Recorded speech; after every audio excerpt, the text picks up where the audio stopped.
Progress. So we continue with economic growth and the benefits of it.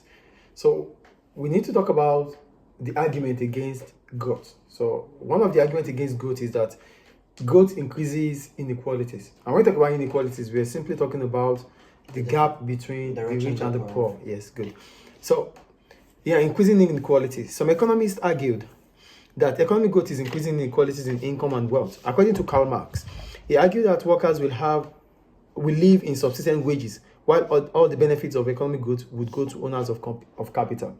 So according to Karl Marx, he felt that the owners of capital, that means the owners of land, the owners of work, the owners of companies, the benefit of economic growth goes to them, while they only give stipends to the employees.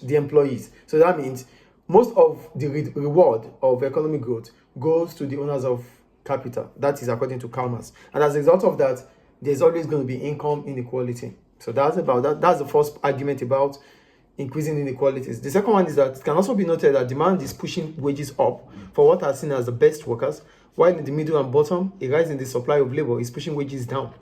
So therefore, the benefits of economic growth are taken by the highest, the highest earners within the society.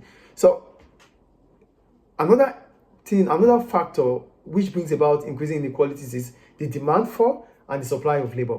So the demand for labor is always high when the economy is growing based on experts. That means employers will pay more to skilled employees, to those that have the technical know-how to carry out their function, their jobs, their responsibility. Unlike the middle and bottom employees, because they lack the ability to have those skills that are needed, they get lower pay.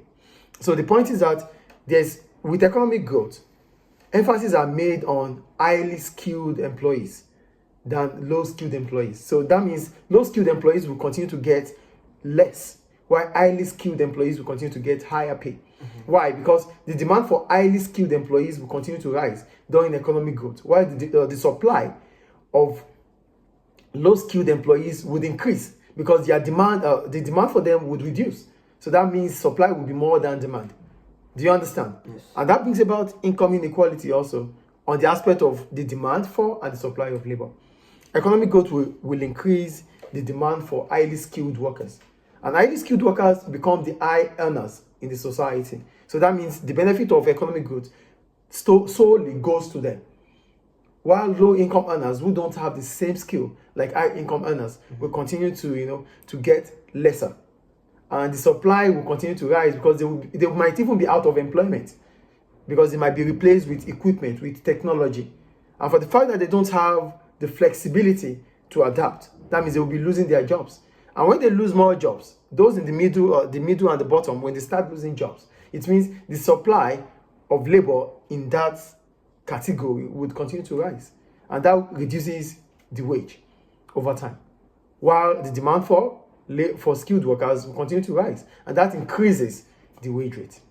I think you understand how income inequality comes in here. The first issue about economic growth, which brings about increasing inequality, is that economic growth favors, according to Karl Marx, it favors the owners of capital, which simply means they only pay employees the amount of money that they will be able to survive on.